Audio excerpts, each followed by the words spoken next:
Hello everyone. HD engineering मंत्रा YouTube channel पे आप सभी का स्वागत है। आज इस लेक्चर में हम Uttar Pradesh assistant engineer exam के लिए इंजीनियरिंग एप्टीट्यूड का topic type of machinery maintenance complete cover करेंगे।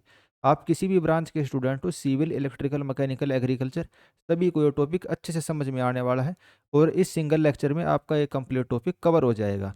इससे जितने भी क्वेश्चन आएंगे, फॉर एग्जाम्पल इससे 6 क्वेश्चन आते हैं, तो इन सभी क्वेश्चंस को आप इजीली अटेम्प्ट कर सकते हो। इस टॉपिक को हमने ब्रॉडली 12 चैप्टर्स में डिवाइड किया है। पहला चैप्टर है हमारा introduction to the machinery maintenance. दोस्तों, वीडियो के अंदर हम आगे बढ़ें उससे पहले मैं आपको बता दूं, जो मैं ये लेक्चर लेने लग रहा हूँ इसकी पीडीएफ और जो बाकी हमारा स्टडी मटेरियल है, जैसे यूपीएई की सब्जेक्ट वाइज एमसीक्यू की प्रैक्टिस बुक है, उसके अंदर सभी सब्जेक्ट के आपको एमसीक्यू प्रैक्टिस कराने के लिए देखने को मिल जाएंगे। डिसिप्लिन लर्नर की जो ऐप है और वेबसाइट है, वहाँ आपको स्टडी मटेरियल वाले सेक्शन में देखने को मिल जाएगी, तो इसकी पीडीएफ आप वहाँ से ले सकते हैं। उसके अलावा यूपीएई असिस्टेंट इंजीनियर का जो एग्ज़ाम है प्री का, उसके लिए हमने टेस्ट सीरीज भी लॉन्च की है। उसका प्राइस हमने मिनिमम रखा गया है, और जो फुल लेंथ टेस्ट है इसके अंदर, अगर आप उसके अंदर अच्छा परफॉर्म करते हो, मान लो आपकी फर्स्ट रैंक आती है, तो आपको 3,000 रुपये का कैश प्राइज भी मिलेगा। सेकंड आते हो 2,000 और थर्ड आते हो तो 1,000 रुपये का आपको इनाम मिलेगा। आपकी प्रैक्टिस भी होगी और अगर आप अच्छा परफॉर्म करते हो तो आपको प्राइज़ भी मिलेगा। इसके वो बाय करने के लिए आपको मेरा कूपन कोड दैया10 यूज कर सकते हो। इससे आपको एक्स्ट्रा 10% का ऑफ मिल जाएगा। इसके अलावा आप यूट्यूब के ऊपर एच डी इंजीनियरिंग मंत्रा यूट्यूब चैनल को भी सब्सक्राइब कर सकते हैं और टेलीग्राम के ऊपर भी हमको ज्वाइन कर सकते हैं। तो चलिए अब हम वापस अपने चैप्टर के ऊपर आ जाते हैं। हमारा चैप्टर 1 है introduction to the machinery maintenance. भाई मशीन होती क्या है और मशीनरी मेंटेनेंस क्या होता है। तो सबसे पहले हम मशीन देख लेते हैं। मशीन क्या होती है? मशीन एक डिवाइस होता है, मैन मेड डिवाइस होती है, जिसको हम किसी स्पेसिफिक टास्क को करने के लिए डिज़ाइन करते हैं। मशीन ह्यूमंस के एफर्ट को कई गुना इंक्रीज कर देती है और इंसान के काम को ईजियर बना देती है और एफिशिएंट बना देती है, by multiplying the effect of human effort and automating the task. तो मशीन की डेफिनेशन आपको समझ में आ गई। मशीन्स होती क्या है? तो मशीन्स के अंदर इंजन्स, मोटर और जो बाकी टूल एंड एप्लीकेशंस हैं, वे सभी मशीन्स का एग्जांपल है। जैसे फ्रिज, एसी, माइक्रोवेव, कंप्यूटर्स, तो ये सभी क्या है? ये मशीन्स हैं। भाई आपकी जो कार होती है, वो कार भी एक मशीन का एग्जांपल। आपका मोबाइल फ़ोन है, वो भी एक मशीन है। अब हम आ जाते हैं मशीनरी मेंटेनेंस क्या होता है। Machinery maintenance refer to the systematic process of inspecting, servicing and repairing the industrial equipment to ensure the performance, safety and longevity. जो मशीन है, अगर आप उसको रेगुलरली इंस्पेक्ट करते हो, सर्विस करते हो, रिपेयर करते हो, ताकि उसकी परफॉर्मेंस इंक्रीज हो, सेफ्टी सेफ तरीके से हम उसको यूज कर पाएँ और वो लॉन्ग टाइम तक हम उसको यूज कर पाएँ, तो इन सभी प्रोसेस को हम क्या कहेंगे? मशीनरी मेंटेनेंस कहेंगे। मशीन्स कितने प्रकार की होती हैं? मशीन भाई एक सिंपल मशीन होती है, एक कॉम्प्लेक्स मशीन होती है। सिंपल मशीन्स क्या होती है? जो हम फोर्स लगाते हैं या मोशन लगाते हैं, उसको इंक्रीज कर देती है हमारे एफर्ट को, या भाई जो हम काम करना चाहते हैं उस काम को कर पाती है मशीन। और इसके अंदर मिनिमम मूविंग पार्ट होते हैं, तो उसको हम सिंपल मशीन कहेंगे। और कॉम्प्लेक्स मशीन क्या होती हैं? जिसके जो machine wide range of task को परफॉर्म कर सकती हैं, उनको हम क्या कहेंगे? Complex machine. तो सिंपल मशीन्स क्या हो गई? भाई व्हील एंड एक्सल। भाई जैसे बग्गी हो गई, सिंपल बुलक कार्ट जिसको बोलते हैं। लीवर हो गया, भाई आपने यहाँ से फोर्स लगाया और जैसे लीवर है, तो आपके फोर्स के इफेक्ट को 10 न्यूटन का फोर्स लगाया, लीवर की वजह से यहाँ पे 1,000 न्यूटन का फोर्स लग जाएगा। इनक्लाइन प्लेन हो गया, यानी कि simple wedge, pulley, screw, wedge, ये सब हमारी क्या है? सिंपल मशीन है। कॉम्प्लेक्स मशीन्स क्या आएंगी? भाई जिसके अंदर बहुत सारे प्रोसेस इन्वॉल्व होंगे, गियर लगे होंगे उसके अंदर, एक्सल वगैरह बहुत सारी होंगी, शाफ्ट होंगी, और वो कॉम्प्लेक्स टास्क को परफॉर्म कर सकती हैं, तो ये हमारी कॉम्प्लेक्स मशीन हो जाती है। जैसे ये लेथ मशीन है। तो भाई मशीन आपको समझ में आ गई, इंसान के काम को आसान कर देती है। सिंपल मशीन हो सकती है, कॉम्प्लेक्स मशीन हो सकती है। मशीनरी मेंटेनेंस की इंपॉर्टेंस क्या है? भाई हमें मेंटेनेंस क्यों करनी चाहिए या क्यों ये इंपॉर्टेंट है? तो प्रिवेंटिव ब्रेकडाउन, मशीन हमारी ब्रेकडाउन नहीं होगी, यानी कि खराब नहीं होगी, रुकेगी नहीं। अनएक्सपेक्टेड फेलियर हमारी मशीन में नहीं देखने को मिलेंगे। Increase its life, enhance the safety, reduce the operational cost and ensure the efficiency. Machine की लाइफ, यानी कि भी कितने टाइम तक हम उसको यूज कर सकते हैं, वो इंक्रीज होगी, सेफली हम उसको यूज कर पाएंगे, और ऑपरेशनल कॉस्ट हमारी कम से कम होगी, और एफिशिएंटली तरीके से हम उसको यूज कर सकते हैं। अगर हमने अच्छे से मशीन को मेंटेनेंस नहीं करी उसकी, तो पुअर मेंटेनेंस के क्या इफेक्ट हो सकते हैं? तो मशीन हमारी बार बार फेल हो जाएगी, ब्रेक डाउन मशीन में हमें देखने को मिलेंगे। सेफ्टी हैजार्ड, एक्सीडेंट और चोट लगने का खतरा रहेगा, ज़्यादा एनर्जी कंजप्शन वो करेगी, एंड प्रोडक्शन लॉस, भाई मशीन को जो प्रोडक्शन करना चाहिए था वो प्रोडक्ट नहीं बना पाएगी। मान लो कोई भाई कपड़े सिलने वाली मशीन है, 100 मीटर स्क्वायर वो भाई कपड़ा बनाती है, अगर वो अच्छे से काम नहीं करने लग रही तो भाई 90 मीटर स्क्वायर बनाई, अगर अच्छे से आपने मेंटेनेंस नहीं करी, भाई फ्यूल ज़्यादा कंज्यूम करेगी वो, इनक्रीज दी रिपेयर कॉस्ट। अगर आपने टाइम से उसकी मेंटेनेंस नहीं करी तो कोई पार्ट उसका ख़राब भी हो सकता है, टूट भी सकता है, तो और ज़्यादा मतलब महंगा पड़ेगा आपको वो चीज़ ठीक करना। तो इस वजह से मेंटेनेंस हमारे टाइमली करनी बहुत ज़्यादा ज़रूरी है। मेंटेनेंस की ऑब्जेक्टिव क्या है, भाई पर्पज क्या है, एम क्या है, तो maintain the reliability of the equipment, हमारा इक्विपमेंट रिलायबल यानी भरोसे वाला होना चाहिए, कभी भी फेल ना करे। Reduce the unplanned downtime, breakdown नहीं होना चाहिए, डाउन टाइम उसके अंदर कम से कम हो। ऑप्टिमाइज दी मेंटेनेंस कॉस्ट, मेंटेनेंस में कम से कम कॉस्ट आए, वर्कर की सेफ्टी एंश्योर, और मशीन हमारी एफिशिएंट और प्रोडक्टिव तरीके से काम कर पाई, ये सारे हमारे क्या हैं, मशीनरी मेंटेनेंस के एम है। तो ये हमने भाई बेसिक इंट्रोडक्शन देखा, मशीनरी मेंटेनेंस हम क्यों करते हैं, मशीन्स क्या होती हैं। चैप्टर नंबर 2 देखते हैं, चैप्टर नंबर क्यों है, type of the maintenance, maintenance कितने प्रकार की होती है। अब दोस्तों हम देख लेते हैं मेंटेनेंस कितने प्रकार की होती हैं, उनको हम इस चैप्टर में लिस्ट करते हैं भाई कितने प्रकार के होते हैं, और फिर जो आने वाले चैप्टर हैं उनको हम डिटेल में पढ़ेंगे। तो पहला हमारा breakdown maintenance, fix the equipment after it fail, यानी कोई इक्विपमेंट हमारा फेलियर हो जाता है, ब्रेक डाउन आ जाता है, तब हम उसको जब मेंटेन करेंगे तो उसको हम क्या बोलते हैं, ब्रेक डाउन मेंटेनेंस। छोटी मशीन्स के लिए या फिर नॉन क्रिटिकल सिस्टम्स के लिए हम इस टाइप की मेंटेनेंस को यूज करते हैं। आने वाले चैप्टर में हम इनको डिटेल में भी देखेंगे, एक अलग अलग चैप्टर में सभी टाइप के मेंटेनेंस पढ़ेंगे। फिर होता है प्रिवेंटिव मेंटेनेंस, जैसे कि नाम में ही पता चलने लग रहा है, हम उसको प्रिवेंट करते हैं फेलियर होने से पहले ही, based on a schedule to prevent the failure. एक आता है predictive maintenance, real time condition के आधार पे हम प्रिडिक्ट करते हैं हमारा प्रोडक्ट कब फेल हो सकता है, उससे पहले ही उसकी मेंटेनेंस कर देंगे। करेक्टिव मेंटेनेंस, छोटे मोटे जब डिफेक्ट होते हैं उससे पहले ही हम क्या करेंगे, उसको ठीक कर देते हैं, तो corrective maintenance. Scheduled maintenance, fix interval पे अगर हम उसको रिपेयर करते हैं तो scheduled maintenance. Condition based maintenance, हम उसकी मॉनिटर करते रहेंगे मशीन को, और जो उसकी कंडीशन होगी उसके अकॉर्डिंग उसको मेंटेन करते हैं, तो कंडीशन बेस्ड मेंटेनेंस। और आखिरी में होता है टोटल प्रोडक्टिव मेंटेनेंस, ये हमारी कॉम्प्रिहेंसिव मेंटेनेंस होती है। अब हम एक एक करके देख लेते हैं, बाकी अलग अलग चैप्टर में भी देखेंगे। तो ब्रेक डाउन जैसे मैंने आपको बताया, रन टू फेलियर मेंटेनेंस, जब मशीन हमारी फेल हो जाती है तब उसको मेंटेन करेंगी। जो ज़्यादा इंपॉर्टेंट मशीन्स नहीं है, भाई छोटी मोटी मशीन्स हैं, उनके लिए हम इस टाइप की मेंटेनेंस को कर सकते हैं। प्रिवेंटिव मेंटेनेंस, अनएक्सपेक्टेड ब्रेकडाउन्स को प्रिवेंट करने के लिए, तो ये हमारी प्रिवेंटिव मेंटेनेंस, मशीन हमारी फेल हो उससे पहले ही। प्रिडिक्टिव मेंटेनेंस, जो रियल टाइम डाटा के आधार पे हम प्रिडिक्ट करेंगे फेलियर कब हो सकती है हमारी मशीन। हमारे पास थर्मल सेंसर होते हैं, ये थर्मल इमेजिंग होती है, ओएल एनालिसिस होता है, वाइब्रेशनल एनालिसिस होते हैं, उसके अकॉर्डिंग सारी चीज़ें आने वाले चैप्टर्स में थोड़ा डिटेल में भी देखेंगे। फिर आती है करेक्टिव मेंटेनेंस, जो छोटे मोटे डिफेक्ट होते हैं वे बड़े डिफेक्ट बन जाएं उससे पहले ही हम उसको करेक्ट कर देते हैं, तो हमारी corrective maintenance. Scheduled maintenance, fix time interval पे जो हम परफॉर्म करते हैं वो scheduled maintenance. Condition based maintenance, जो सेंसर और मॉनिटरिंग टूल के आधार पे जो हमारे पास डाटा आता है, मशीन की कंडीशन को चेक करके जो हम मेंटेनेंस करते हैं वो condition based maintenance. And total productive maintenance, ये हमारी एक कॉम्प्रिहेंसिव मेंटेनेंस होती है। तो day to day daily basis पे जो भाई ऑपरेटर्स हैं और टेक्नीशियन हैं जो भी मशीन को चलाने लग रही है, उनके फीडबैक के आधार पे हम मशीन को मेंटेन करते हैं। अब दोस्तों जितनी भी हमने टाइप ऑफ मेंटेनेंस पढ़ी उनको डिटेल में देख लेते हैं। पहली आती है हमारी ब्रेकडाउन मेंटेनेंस, जैसे कि आपको इसके नाम से ही पता चलने लग रहा है, breakdown maintenance is strategy where repair are only perform when a machine fail और स्टॉप वर्किंग। अगर ब्रेक डाउन हो गई मशीन या मशीन फेल हो गई, काम करना उसने बंद कर दिया, तब उसको हम मेंटेन करते हैं, रिपेयर करते हैं, तो हमारी क्या कहलाती है, ब्रेक डाउन मेंटेनेंस।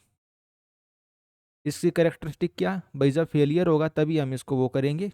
जो छोटी मोटी मशीन्स हैं, low cost non critical equipments के लिए इसको हम यूज करते हैं। इसके एडवांटेज क्या है, लो इनिशियल कॉस्ट, भाई आपको रेगुलर सर्विसिंग नहीं करनी पड़ती, तो इनिशियल कॉस्ट इसके लिए कम पड़ती है, कोई इसके लिए हमें प्लानिंग करने की ज़रूरत नहीं है। और इक्विपमेंट का हम मैक्सिमम यूटिलाइजेशन करते हैं, मशीन हमारी मतलब मशीन से इतना काम लेंगे वो फेल हो जाती है, तभी उसको मेंटेन करेंगे। इसका डिसएडवांटेज क्या है? जो इसका डाउन टाइम होता है वो ज़्यादा होता है। डाउन टाइम क्या है? जब मशीन हमारी परफॉर्म नहीं करने लग रही, जो ब्रेक डाउन का टाइम होता है उसको हम डाउन टाइम कह सकते हैं। तो डाउन टाइम इसका ज़्यादा होगा, रिपेयर की कॉस्ट ज़्यादा आएगी। भाई इनिशियल कॉस्ट तो चलो कम है, भाई रिपेयरिंग आपको सर्विस इसकी नहीं कर रही, लेकिन जब उसको ठीक करवाओगे ब्रेक डाउन होने पे तब कॉस्ट ज़्यादा आ जाती है। इक्विपमेंट की लाइफ हमारी कम हो जाती है। भाई 10 साल चलनी है मशीन तो 6 साल ही चलेगी। और सेफ्टी रिस्क भी है, इंसान ह्यूमन बींग्स की सेफ्टी को रिस्क हो सकता है, एक्सीडेंट या इंजरी हो सकती है। इसको हम कहाँ पे यूज करते हैं? जो नॉन क्रिटिकल इक्विपमेंट होते हैं, भाई ज़्यादा बड़ी मशीन्स के लिए इसको हम यूज नहीं करते, छोटी मोटी जो सस्ती मशीन्स हैं और जो कभी कभी फेल होती हैं उनके लिए हम इसको यूज करते हैं। इसके एग्जांपल्स क्या है? तो सीलिंग फैन, जो आपके पंखे हैं, भाई पंखों को आप रोज थोड़ी ना रिपेयर करते हो, पंखा भी तो एक मशीन ही है।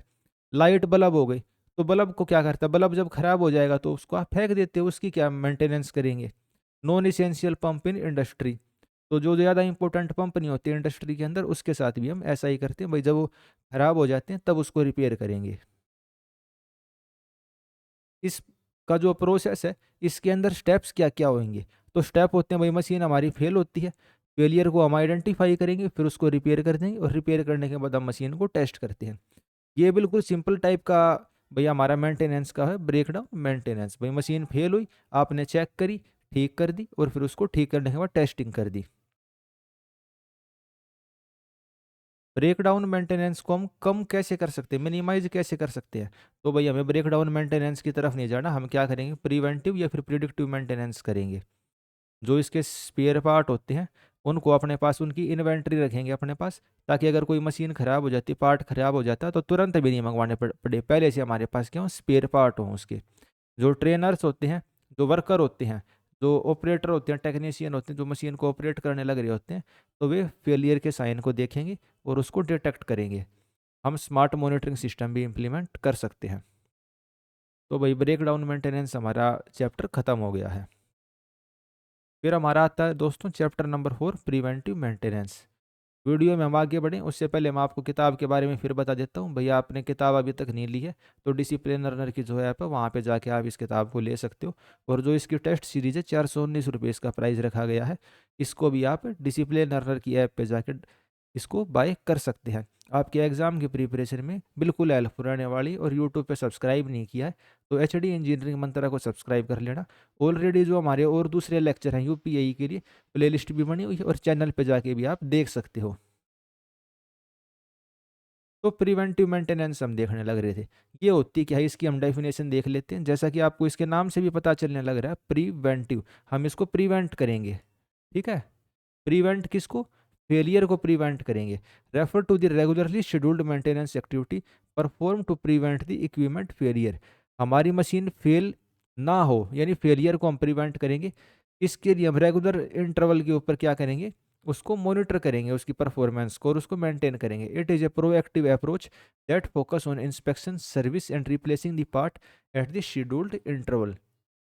हमारी मशीन फेल हो उससे पहले ही हम टाइम टू टाइम उसको चेक करते रहेंगे, और कोई अगर हमें उसको ख़राब पार्ट होता है, स्पेयर पार्ट है छोटा मोटा, हमें साइन दिखता है डैमेज का, तो उसको हम क्या करेंगे? रिप्लेस कर देंगे, सर्विस कर देंगे। इसकी ऑब्जेक्टिव क्या है? भाई डाउन टाइम हमारा कम से कम हो, इक्विपमेंट की लाइफ इंक्रीज हो, एफिशिएंसी इंक्रीज हो, सेफ्टी इंक्रीज हो, और रिपेयरिंग की कॉस्ट हमारी कम से कम हो। छोटे मोटे रिपेयर को फिक्स करना, भाई कोई खराबी आ जाती है उसको ठीक करना आसान है। अगर भाई हमने बहुत बार क्या होता है, छोटा मोटा गियर होता है, नट बोल्ट होता है, उसको ठीक नहीं किया तो आगे चल के पूरी मशीन को ही खराब कर देता है। तो अगर कोई स्मॉल इश्यू आता है तो हम पहले ही उसको ठीक कर देंगे। प्रिवेंटिव मेंटेनेंस कितने प्रकार के होते हैं? तो दोस्तों ये टाइम बेस हो सकता है, यूजेज बेस हो सकता है, और कंडीशन बेस हो सकता है। टाइम बेस के अंदर क्या है कि भैया आप फिक्स इंटरवल में मशीन का मेंटेनेंस करते हैं। मान लो आपने 6 महीने का टाइम ले लिया, हर 6 महीने में आपको मशीन का भाई ऑयल चेंज करना है, इंजन ऑयल चेंज करना है, तो हमारा क्या हो गया? Time base maintenance. फिर आता है यूजेज बेस, भाई उसने काम कितना किया। जैसे भाई कोई मशीन है उसका रन टाइम 1000 घंटे है, ठीक है, या 10,000 घंटे का भाई रन टाइम हुआ हमारी मशीन का, तो आपने उसका इंजन बेल्ट रिप्लेस कर दी। तो ये हमारा क्या? यूजेज बेस, उसने काम कितना किया उसके आधार पे। फिर होता है कंडीशन बेस, हम रियल टाइम मॉनिटरिंग करेंगे और देखेंगे उसकी कंडीशन क्या है। Checking bearing temperature to decide when to lubricate. जो बियरिंग्स होती हैं उनका हम टेम्परेचर चेक कर सकते हैं और डिसाइड करेंगे उसको हमें कब लुब्रिकेट करना है। ताकि टेम्परेचर को हम रिड्यूस कर सकें भाई, जो भी प्रेजेंट में कंडीशन होगी उसके आधार पे। तो प्रिवेंटिव मेंटेनेंस हमारी तीन टाइप की हो सकती है, टाइम के आधार पे, यूजेज के आधार पे और कंडीशन के आधार पे। इसमें स्टेप्स क्या क्या होते हैं? पहले हम इंस्पेक्शन करेंगे भाई, कोई वीर एंड टीयर का भाई कोई खराबी का साइन तो नहीं है, कहीं से कुछ टूट फूट तो नहीं हो रही हमारी मशीन में, उसको क्लीनिंग एंड लुब्रिकेशन करेंगे, adjustment and calibration and replacement of the worn part and testing. भाई फाइनल स्टेप रहेगा टेस्टिंग, पहला स्टेप रहेगा इंस्पेक्शन, सभी के अंदर सेम ही है, बीच वाले इसमें थोड़े से अलग हैं। भाई मशीन को आप क्लीन करेंगे, लुब्रिकेट करेंगे, ऑयलिंग करेंगे उसकी, एडजस्ट एंड कैलिब्रेट करेंगे भाई, जो प्रेजेंट में आपने नए पार्ट लगाए हैं या जो भी किया है तो उसकी सेटिंग करेंगे, और ख़राब पार्ट को रिप्लेस कर सकते हैं आप फेलियर को प्रिवेंट करने के लिए। एडवांटेज क्या है? अनएक्सपेक्टेड ब्रेकडाउन नहीं होगा, ब्रेकडाउन यानी कि फेलियर नहीं होगी मशीन हमारी, अनएक्सपेक्टेड भाई किसी भी टाइम फेल हो सकती है, हमें नहीं पता, तो उस चीज़ को रिड्यूस करेगा ये। उसकी लाइफ इंक्रीज होगी, मशीनरी की एफिशिएंसी बढ़ेगी, रिपेयर की कॉस्ट कम आएंगी, और वर्क प्लेस में सेफ्टी इंक्रीज होगी। डिसएडवांटेज क्या है? इनिशियल कॉस्ट इसकी आई है क्योंकि भाई रेगुलर इंटरवल पे आपको सर्विस करनी पड़ रही है। अननेसेसरी मेंटेनेंस भी हो सकती है भाई, मशीन आपकी गुड कंडीशन में आपने 3 महीने का टाइम दे दिया, ठीक है, और मशीन आपकी ज़्यादा नहीं चली, जैसे गाड़ियाँ हो गई, तो जो 6 महीने वाले साल भर वाली सर्विस है, किसी की कम गाड़ी चलेगी तब भी उसको सर्विस करवानी है, ज़्यादा चलेगी तब भी करवानी है। और require the proper scheduling and planning, इसके लिए प्रॉपर शेड्यूलिंग और प्लानिंग चाहिए, तो भाई बढ़िया इंजीनियर इसके लिए होना चाहिए। तो कंपनी के लिए तो नुकसान ही है भाई, उसको कॉस्ट ज़्यादा पड़ने लग रही है इस वजह से। इसके एग्जाम्पल क्या है? तो भाई जो एरोप्लेन होता है, हर फ्लाइट से पहले हम एरोप्लेन के इंजन को चेक करते हैं, तो वो किसका एग्जाम्पल है? Preventive maintenance. Cleaning and lubrication gear in the industrial machine and changing the HVAC filter every 3 month. जो एसी के फिल्टर होते हैं बड़ी बड़ी बिल्डिंग में, हीटिंग वेंटिलेशन एंड एसी, उनके फिल्टर 3 महीने में चेंज करना, ये हमारा किसका एग्जाम्पल है? प्रिवेंटिव मेंटेनेंस का। और हम एग्जांपल देखें तो भाई थर्मल पावर प्लांट के अंदर जो उसका बॉयलर होता है, उसका हमारे 6 महीने में इंस्पेक्शन करेंगे, और ये चेक करेंगे उसमें कोई लीकेज या ओवर हीटिंग तो नहीं हो रखी है, अगर होती है तो उसको फिर हम ठीक करने की कोशिश करेंगे। फिर आता है प्रिडिक्टिव मेंटेनेंस, जैसे कि इसके नाम से पता चलने लग रहा है, प्रिडिक्ट करेंगे हम, यानी कि फ्यूचर को प्रिडिक्ट करने की कोशिश करेंगे कि भाई कब हमारी मशीन फेल हो सकती है, before they happen. It is a condition based maintenance that use the real time data to predict the machine failure before they occur। यानी कोई मशीन फेल होती है उससे पहले ही हम देखने की कोशिश करेंगे भाई ये आज फेल हो सकती है, एक हफ्ते बाद फेल हो सकती है, जो भी प्रेजेंट कंडीशन है उसके हिसाब से। और फिर उसके बाद हम शेड्यूल करेंगे कि कब हमारी मेंटेनेंस ज़रूरी है। इसके पार्ट क्या क्या है? तो भैया अर्ली साइन हम डिटेक्ट करेंगे फेलियर के, भाई कोई मशीन या ब्रेक डाउन भाई ख़राब होने वाली मशीन, उससे पहले भैया वो आवाज़ भी कर सकती है, या कोई और साइन भी, हीटिंग की प्रॉब्लम हो सकती है, एफिशिएंसी उसकी कम हो जाएगी, तो हम साइन देखेंगे मशीन में फेलियर के क्या है। डाउन टाइम हमारा कम से कम होगा, डाउन टाइम यानी कि मशीन जब हमारी काम नहीं करने लग रही, ब्रेक डाउन हमारी मशीन, तो उस टाइम को हम कम से कम करेंगे। मेंटेनेंस की कॉस्ट को ऑप्टिमाइज करेंगे भाई, ज़्यादा कॉस्ट नहीं होनी चाहिए। और इम्प्रूव दी इक्विपमेंट रिलायबिलिटी, भाई रिलायबल हो हमारा इक्विपमेंट। रिलायबिलिटी का क्या मतलब है भाई? विश्वसनीय हो, जब हमें उस मशीन की रिक्वायरमेंट है तब वो मशीन सही तरीके से काम करे। हम प्रिडिक्ट किस तरीके से कर सकते हैं भाई? कैसे हमें पता चलेगा मशीन हमारी 1 हफ्ते बाद फेल होने वाली है या 10 हफ्ते बाद फेल होने वाली है? तो उसमें सेंसर लगे हो सकते हैं, टेक्निक्स होती हैं। तो पहली हमारी वाइब्रेशन एनालिसिस, भाई हम वाइब्रेशंस के पैटर्न को मेजर करेंगे। हर मशीन की एक वाइब्रेशन होती है, अगर भाई वो ज़्यादा वाइब्रेट करने लग रही है तो हमें क्या पता चल जाएगा भाई मशीन हमारी ख़राब होने वाली है। जो रोटेटिंग मशीनरी है, मोटर टरबाइन, उसके अंदर हम क्या कर सकते हैं? Vibration analysis. Thermal imaging, temperature के लिए हम इंफ्रारेड सेंसर लगा सकते हैं, ये देखने के लिए भाई किसी पार्ट का टेम्परेचर तो इंक्रीज नहीं होने लग रहा है, ओवर हीट तो नहीं हो रही हमारी मशीन। तो इलेक्ट्रिकल जो सिस्टम है, ट्रांसफार्मर है, मोटर्स हैं, वहाँ हम इसको यूज कर सकते हैं। Oil analysis, examine the lubricant conditions for contamination and the wear particle. हम ऑयल को मॉनिटर करते रहेंगे भाई, जो ऑयल है उसके अंदर मेटल की प्रेजेंस तो नहीं है भाई, कोई वीर एंड टीयर तो नहीं होने लग रही है इंजन के अंदर या फिर जो और हमारे पार्ट हैं, तो उससे हमें क्या पता चल जाएगा? ऑयल का हम एनालिसिस करेंगे, उससे हमें पता चल जाएगा। तो जो गियर बॉक्स है, हाइड्रोलिक सिस्टम है, वहाँ हम ऑयल एनालिसिस कर सकते हैं। अल्ट्रासोनिक टेस्टिंग, तो हाई फ्रीक्वेंसी जो साउंड वेव है उनकी हेल्प से हम इंटरनल क्रैक्स को देख सकते हैं। इलेक्ट्रिकल सिग्नेचर एनालिसिस, तो जो वोल्टेज होती है और करंट की फ्लक्चुएशंस होती हैं उनकी मदद से हमें पता चल जाएगा कोई इशू तो नहीं है, इलेक्ट्रिकल मोटर और जनरेटर्स में इसका इस्तेमाल हम कर सकते हैं। टैप्स क्या क्या हैं इसके अंदर? तो भाई हम मशीन्स के अंदर सेंसर इंस्टॉल करेंगे और रियल टाइम जो परफॉर्मेंस है मशीन की उसको देखते रहेंगे, डाटा को एनालाइज करेंगे और उस एनालिसिस के हिसाब से हम मेंटेनेंस को फिक्स करेंगे कि भाई 1 हफ्ते बाद इसको मेंटेन करना है, भाई अब इसकी मेंटेनेंस की ज़रूरत है या नहीं। एडवांटेज क्या है? डाउन टाइम कम होगा, इक्विपमेंट की लाइफ बढ़ेगी, मेंटेनेंस कॉस्ट कम आती है और वर्कर की सेफ्टी इंप्रूव होती है। डिसएडवांटेज, हाई सेटअप कॉस्ट, भाई आपको सेंसर वगैरह और मॉनिटरिंग सिस्टम लगाना पड़ेगा, स्किल्ड पर्सन चाहिए और छोटी इंडस्ट्री के लिए कॉस्ट इफेक्टिव नहीं हो सकता। इसके एग्जाम्पल क्या है? तो भाई विंड टर्बाइन के अंदर आपने वाइब्रेशंस लेवल को मॉनिटर करने लग रहे हो, भाई जो वाइब्रेशन उसमें जितनी चाहिए, भाई 10 हर्ट्स की फ्रीक्वेंसी की वाइब्रेशन है, अगर भाई अचानक से 100 की फ्रीक्वेंसी की वाइब्रेशन होने लग रही है तो हमें पता चल जाएगा ना मशीन हमारी फेल होने वाली है। इंफ्रारेड थर्मोग्राफी का यूज कर सकते हैं इलेक्ट्रिकल पैनल्स के अंदर, भाई टेम्परेचर देख के हम पता चल चल जाएगा हमें ये मशीन हमारी फेल होने वाली है या नहीं होने वाली। Analysing the oil contamination in an engine to schedule the oil change, तो ऑयल का टेस्ट हम कर सकते हैं, ऑयल का एनालिसिस कर सकते हैं इंजन्स वगैरह के अंदर। तो ये हमने भाई कौन सा देखा? प्रिडिक्टिव मेंटेनेंस, हम प्रिडिक्ट करते हैं। अगला चैप्टर हमारा आता है दोस्तों करेक्टिव मेंटेनेंस। तो नाम से आपका पता चलने लग रहा है करेक्टिव मेंटेनेंस, यानी कोई चीज़ दिक्कत आ चुकी है, अब उस दिक्कत को आप ठीक करने वाले हो। तो इसके अंदर हम क्या करते हैं? केवल माइनर डिफेक्ट को रिपेयर करते हैं। Corrective maintenance refer to the fixing minor defect before they lead to the major failure. एक हमने क्या पढ़ा था? ब्रेक डाउन वाला पढ़ा था। ब्रेक डाउन में तो क्या था, पूरी की पूरी मशीन आपकी फेल हो गई। लेकिन करेक्टिव मेंटेनेंस के अंदर क्या है? कोई छोटी मोटी चीज़ फेल हुई है, भाई कोई नट बोल्ट निकल गया या पूरी मशीन का कोई छोटा मोटा हिस्सा ब्रेक डाउन हो गया, तो वो हमारा किस में? करेक्टिव मेंटेनेंस में। तो इनके बीच का मैंने आपको डिफरेंस भी बता दिया। छोटे मोटे डिफेक्ट को हम ठीक कर देते हैं।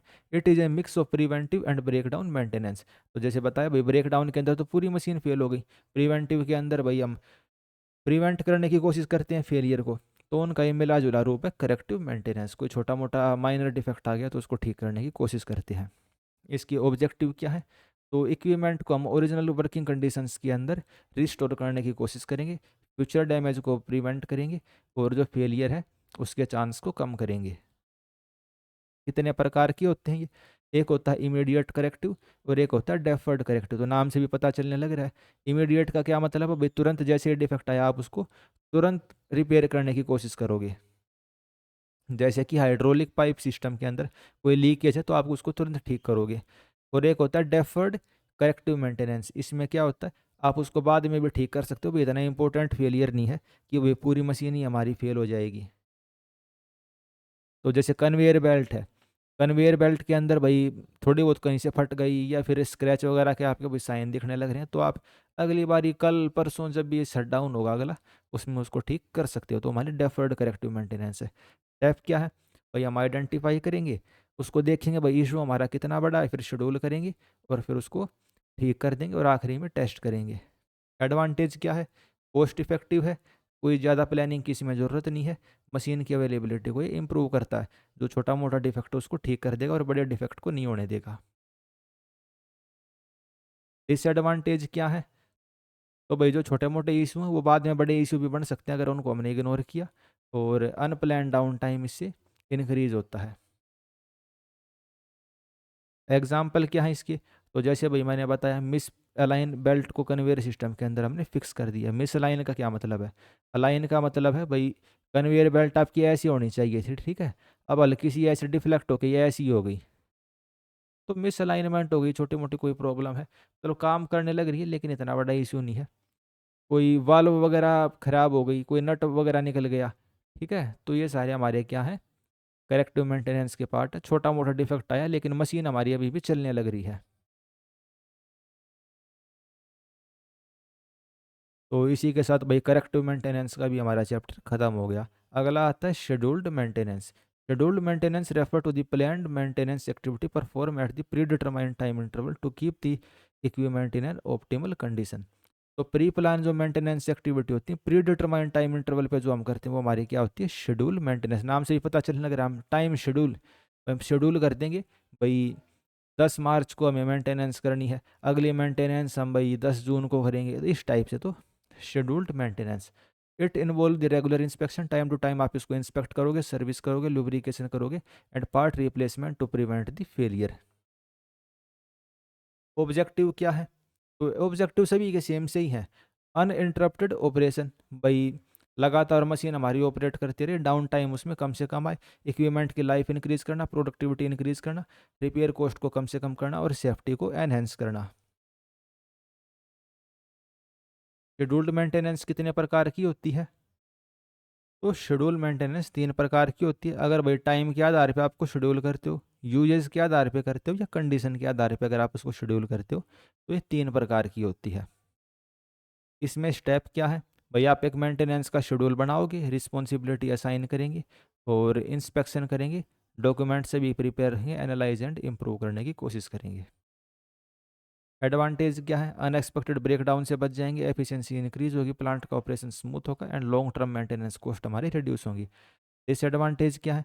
भाई हमारे रिसोर्सेज वेस्ट हो सकते हैं अगर हम मेंटेनेंस ज़्यादा फ्रीक्वेंटली करते हैं। भाई बहुत कम कम टाइम में हम मेंटेनेंस करेंगे तो रिसोर्स हमारे क्या है, वेस्ट हो सकते हैं। प्रॉपर प्लानिंग की रिक्वायरमेंट होती है और शेड्यूल्ड चेक से पहले भी मशीन हमारी फेल हो सकती है, अनएक्सपेक्टेड फेलियर होकर कर सकते हैं। अब भाई आपने ऊपर पढ़ा होगा कि सर आपने तो प्रिवेंटिव मेंटेनेंस पढ़ाई थी।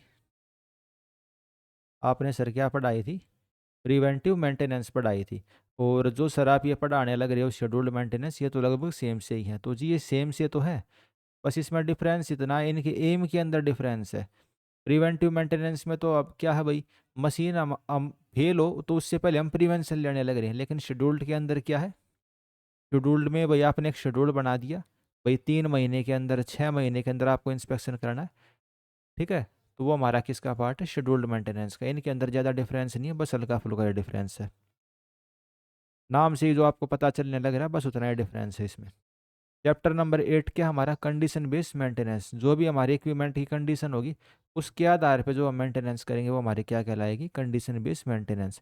प्रोएक्टिव मैनेज मेंटेनेंस स्ट्रेटजी है, where maintenance is perform only when needed. जब हमें जरूरत है हम तभी मेंटेनेंस करेंगे इसके, ठीक है।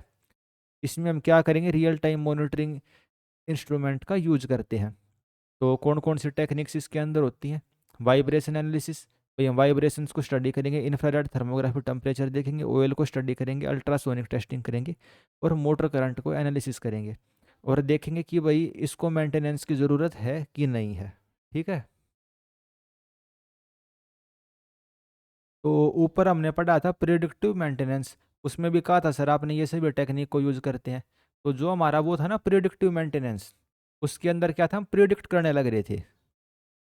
प्रिडिक्टिव मेंटेनेंस, भाई हम फ्यूचर को प्रिडिक्ट कर रहे थे। लेकिन कंडीशन बेस के अंदर क्या, इसमें हम प्रेजेंट के अंदर है, प्रेजेंट की कंडीशन देखेंगे और मेंटेनेंस की जरूरत होगी तो करेंगे वरना नहीं करेंगे। लेकिन प्रिडिक्टिव में हम फ्यूचर को प्रिडिक्ट करते थे। तो ये सभी टेक्निक्स हम इसमें इस्तेमाल करते हैं। स्टेप्स क्या भाई? सेंसर आप इंस्टॉल करोगे, मशीनरी की परफॉर्मेंस को चेक करते रहोगे, कहीं कोई गड़बड़ आएगी तो आप उसको ठीक कर दोगे।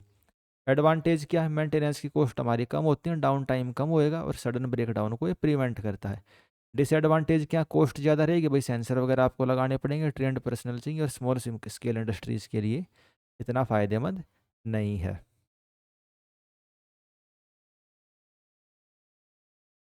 अगला चैप्टर हमारा आ जाता है टोटल प्रोडक्टिव मेंटेनेंस, टीपीएम। तो ये टीपीएम क्या होता है? Total productive maintenance is a comprehensive maintenance approach that aim to achieve the zero breakdown, zero defect and zero accident. तो ये कॉम्प्रिहेंसिव मेंटेनेंस अप्रोच है, ना तो कोई ब्रेकडाउन हो, ना कोई डिफेक्ट है, ना कोई एक्सीडेंट हो। By involving all employee in the maintenance activity, जितने भी एम्प्लॉय मशीन को यूज कर रहे हैं सभी को हम मेंटेनेंस एक्टिविटी के अंदर इन्वॉल्व करेंगे। तो ऑब्जेक्टिव क्या है, एम क्या है? इक्विपमेंट की इफेक्टिवनेस इंक्रीज हो, सेफ्टी इंक्रीज हो, प्रोडक्टिविटी इंक्रीज हो और भाई एक ऐसा कल्चर हो जिसमें हम कॉन्टीन्यूसली डेवलपमेंट करें।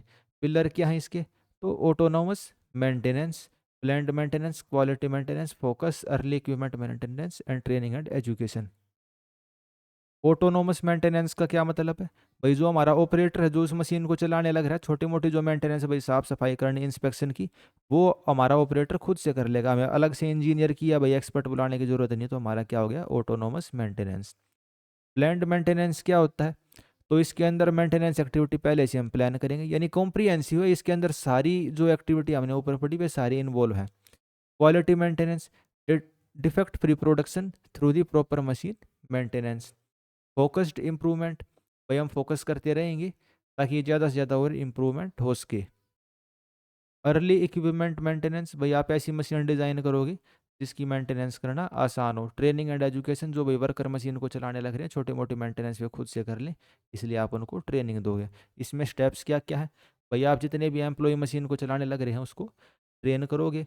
Encourage the operator involvement in maintenance task, यानी जो वर्कर हैं उन्हीं को आप इन्वॉल्व करोगे, पहले से मेंटेनेंस के शेड्यूल बनाएंगे और मशीन की परफॉर्मेंस को मॉनिटर करेंगे। Create a continuous improvement culture. Advantage क्या है भाई, एफिशिएंसी इंक्रीज होती है, सेफ्टी इंक्रीज होती है, प्रोडक्शन लॉस कम होता है, मशीन की लाइफ इंक्रीज होती है। डिसएडवांटेज क्या है, require organisational commitment for successful implementation. इसमें भाई सभी की जरूरत, हाँ, अपने को ठीक है, सारे वर्कर मशीन की मेंटेनेंस पे ध्यान दे, ऑर्गेनाइजेशनल कमिटमेंट हो, तो सारे वर्कर तो ध्यान नहीं दे सकते, तो ये इसका डिसएडवांटेज है। इनिशियल ट्रेनिंग पे खर्चा करना पड़ेगा। And resistance to change from the employee, जो कर्मचारी होते हैं वो इतना ध्यान नहीं देंगे, वो सोचेंगे कि भाई कंपनी हमसे ये सब क्यों करवा रही है, तो वो इसको रजिस्ट करेंगे। तो इसी के साथ भाई हमारा टोटल प्रोडक्टिव मेंटेनेंस वाला चैप्टर भी खत्म हो गया। अब हमारा आता है chapter number 10, maintenance management and strategy. तो भाई मैनेजमेंट कैसे करेंगे और क्या क्या हमारी स्ट्रेटजी होती है। Maintenance management is the systematical planning, organisation and execution of the maintenance activity. जो मेंटेनेंस एक्टिविटी है उसकी प्लानिंग हो गया, ऑर्गेनाइजेशन और एग्जीक्यूशन किस्म का पार्ट है मेंटेनेंस मैनेजमेंट का। ऑब्जेक्टिव क्या है मेंटेनेंस मैनेजमेंट की, ensure the high availability and reliability of the machinery. Machinery की अवेलेबिलिटी इंक्रीज करेंगे, यानी कि जो डाउन टाइम होता है उसको हम कम से कम करेंगे। अनएक्सपेक्टेड ब्रेकडाउन को कम करेंगे। जो स्पेयर पार्ट की इन्वेंट्री होती है और लेबर यूजेज है उसको ऑप्टिमाइज करेंगे। वर्क प्लेस की सेफ्टी को इंक्रीज करेंगे, भाई एक्सीडेंट कम से कम हो। और ओवरऑल प्रोडक्टिविटी एंड एफिशिएंसी को हम इंक्रीज करने की कोशिश करेंगे। मेंटेनेंस मैनेजमेंट के फंक्शन क्या क्या है, तो पहला पार्ट आता है इसका, प्लानिंग दी मेंटेनेंस एक्टिविटी। जो भी आपकी मेंटेनेंस की एक्टिविटी है भाई, शेड्यूलिंग करना, सर्विसिंग, रिपेयर, उन सब को आप क्या करोगे, पहले से प्लान करोगे, एक टाइम टेबल टाइप से आप बनाओगे, प्लानिंग करोगे सारी चीज़। ऑर्गेनाइज दी मेंटेनेंस टीम, भाई जो रिस्पॉन्सिबिलिटी होती है वो आप पहले से असाइन करोगे ट्रेंड पर्सन को। थर्ड पार्ट आता है कंट्रोलिंग दी मेंटेनेंस कॉस्ट। जो मेंटेनेंस में कॉस्ट आने लग रही है उसको हम कम से कम करने की कोशिश करेंगे और उसको मॉनिटर करेंगे। मॉनिटरिंग दी इक्विपमेंट परफॉर्मेंस, इक्विपमेंट की परफॉर्मेंस को आप चेक करते रहोगे, मॉनिटर करते रहोगे, ताकि आप फ्यूचर ट्रेंड को देख सको, एनालाइज कर सको। इम्प्रूविंग दी मेंटेनेंस स्ट्रेटजी, जो आपकी मेंटेनेंस की स्ट्रेटजी है उसको आप इम्प्रूव करते रहेंगे, नई नई जो टेक्निक आती है उनको इम्प्लीमेंट करने की कोशिश करेंगे। तो मेंटेनेंस मैनेजमेंट के ये सब पार्ट हैं भाई, प्लानिंग करेंगे, ऑर्गेनाइज करेंगे, control, monitoring and improving. Maintenance management strategy कितने प्रकार की होती हैं उनको देख लेते हैं। ठीक है, तो पहली होती है रिएक्टिव मैनेजमेंट। रिएक्टिव मैनेजमेंट नाम से भी पता चलने लग रहा है, जब कोई चीज़ हो जाएगी तब आप रिएक्शन करोगे। तो reactive management, run to failure, अगर हमारी मशीन फेल हो गई तभी आप उस पर ध्यान दोगे, तो एक टाइप से ब्रेक डाउन मेंटेनेंस टाइप का। Fixing the equipment only after it fail, replacing A motor after it burn out. तो ये हमारा क्या है, रिएक्टिव मेंटेनेंस, यानी रन टू फेलियर। फिर आती है प्रिवेंटिव मेंटेनेंस। प्रिवेंटिव मेंटेनेंस में क्या, भैया प्रिवेंट करोगे उसको, फेलियर होने से, फेल होने से पहले ही आप उसको ठीक कर दोगे। Performing the maintenance at the schedule interval to avoid the failure, जैसे कि आपने हर 3 महीने में बियरिंग को लुब्रिकेट कर दिया। फिर आती है प्रिडिक्टिव मेंटेनेंस, भैया आप प्रिडिक्ट करोगे, आप सेंसर वगैरह की मदद लोगे फेलियर को प्रिवेंट करने के लिए, और पहले से ही उसको प्रिडिक्ट करोगे भाई कब फेल हो सकती है। रिलायबिलिटी सेंटर्ड मेंटेनेंस, इसमें क्या करते हैं, तो जो भाई जो ज़्यादा मतलब महंगी मशीन है या भाई जो हाई रिस्क वाले मशीनरी हैं उनको हम ज़्यादा ध्यान देंगे, तो हमारा किसका पार्ट है, रिलायबिलिटी सेंटर्ड मेंटेनेंस। तो ये आपको पता होना चाहिए, reliability centred maintenance. Prioritise the critical equipment for maintenance based on the failure impact. भाई एक तो मशीन कोई ऐसी हो जो फेल होगी तो ज़्यादा इफेक्ट नहीं पड़ेगा, तुरंत ठीक हो जाएगी, और एक ऐसी मशीन हो भाई वो फेल होगी तो पूरी फैक्ट्री आपकी रुक जाएगी, तो उसको आपको ज़्यादा ध्यान देना पड़ेगा। तो prioritise the critical equipment. Total production, productive maintenance, ये भाई मैंने आपको बताई दिया, सभी एम्प्लॉय को आप इन्वॉल्व करोगे, जो ऑपरेटर है, टेक्नीशियन है, सभी मेंटेनेंस की तरफ ध्यान देंगे। Operator performing daily equipment inspection. Challenges क्या क्या है मेंटेनेंस मैनेजमेंट में? भाई high maintenance cost, skilled worker की कमी है, प्रिडिक्टिव फेलियर को प्रिडिक्ट करना थोड़ा सा मुश्किल है, और रियल टाइम मॉनिटरिंग सिस्टम की कमी है। अगला चैप्टर आता है tools and technique in the machinery management. तो मशीनरी मैनेजमेंट के हम किन किन टूल्स का और टेक्निक्स का इस्तेमाल करते हैं? Effective maintenance rely on the specialised tool and techniques. तो भाई मेंटेनेंस किसके ऊपर डिपेंड करती है? आपके पास टूल के कैसे हैं और टेक्निक्स कौन सी आप यूज करने लग रहे हो। These tool help identify the fault early, minimise the downtime and improve safety. जो टूल्स होते हैं इनकी मदद से आप फॉल्ट को पहले आइडेंटिफाई कर सकते हैं, डाउन टाइम को कम से कम करेंगे और सेफ्टी को इंक्रीज कर सकते हैं। कौन कौन से टूल्स का हम यूज करते हैं? तो ये जैसे हमने पहले भी पढ़ा था, वाइब्रेटर एनालिसिस। तो जो वाइब्रेशंस होती हैं, मिसअलाइनमेंट होती हैं, इम्बैलेंस होते हैं, उनको ये डिटेक्ट करेगा। मोटर्स में, पंप में और टरबाइन को इसको हम यूज करते हैं। इंफ्रारेड थर्मोमीटर टेम्परेचर की वेरिएशंस को चेक करेगा। इंजन्स के अंदर भाई इलेक्ट्रिकल पैनल्स हो गए, थर्मल पावर प्लांट हो गए, उनके अंदर इसको हम यूज कर सकते हैं। अल्ट्रासोनिक डिटेक्टर, अल्ट्रासोनिक वेव जो साउंड वेव होती हैं उनकी मदद से हम लीक और क्रैक को डिटेक्ट करेंगे। लेजर अलाइनमेंट टूल, इसकी मदद से हम क्या करेंगे? जो अलाइनमेंट होती है उसको एंश्योर करेंगे। अलाइनमेंट तो आप समझते होगे ना भाई, एक पॉइंट ये है, एक ये है, एक ये है, एक ये है, और जो आपका गियर बक्सा है वो इसके बीच में कुछ ऐसे होना चाहिए। अगर वो अपनी पोजीशन से ऐसे कुछ खिसक जाता तो उसको हम क्या कहेंगे? उसकी अलाइनमेंट बिगड़ गई है। जैसे व्हील अलाइनमेंट आप करवाते होगे गाड़ियों की, तो लेजर अलाइनमेंट टूल, उनकी मदद से हम चेक कर सकते हैं भाई हमारी मशीन की अलाइनमेंट ठीक है या ख़राब है। फिर आता है बोरेस्कोप यानी कि एंडोस्कोप कैमरा। तो जो मशीन के इंटरनल पार्ट हैं उनकी हम चेक कर सकते हैं किसके हेल्प से? बोरेस्कोप को। तो जो जैसे पेट की सर्जरी वगैरह होती है तो डॉक्टर भी इसका इस्तेमाल करते हैं एंडोस्कोपी कैमरा की। तो बहुत छोटे साइज़ के कैमरे होते हैं, उनको हम मशीन्स के अंदर डाल के चेक कर लेते हैं भाई अंदर के पार्ट हमारे सही हैं ख़राब है। ऑयल एनालाइजर, भाई ऑयल का आप एनालिसिस करते हो, ठीक है? इंजन ऑयल को चेक कर लोगे तो उससे पता चल जाएगा भाई इंजन ऑयल के अंदर कोई मेटल के टुकड़े हैं या फ्यूल वगैरह की प्रेजेंस, तो इससे पता चल जाएगा भाई कुछ ना कुछ खराबी है उसके अंदर। फिर आती है मेंटेनेंस टेक्निक। मेंटेनेंस टेक्निक्स क्या क्या होती हैं भाई? कैसे आप मेंटेनेंस करोगे? तो पहले आती है नॉन डिस्ट्रक्टिव टेस्टिंग। इसके अंदर मशीन्स को, मटेरियल को हम चेक करते हैं बिना उनको तोड़े फोड़े। अल्ट्रासोनिक इमेजिंग हो गई, इंफ्रारेड वाली वो भाई सेंसर हो गई, उनकी मदद से हम इसको कर सकते हैं। फिर आता है root cause analysis. Root cause analysis के अंदर हमारी मशीन फेल क्यों हुई, उसका प्राइमरी रीज़न होता है, उसको आइडेंटिफाई करने की कोशिश करते हैं। Investigating the frequent over heating in A motor. भाई कोई आपने मोटर लगाई हो, बार बार हीट हो जा रही है, तो आप आइडेंटिफाई करोगे वो बार बार हीट क्यों हो जा रही है। तो प्राइम रीज़न को ये आप आइडेंटिफाई करोगे और उसको ठीक करने की कोशिश करेंगे।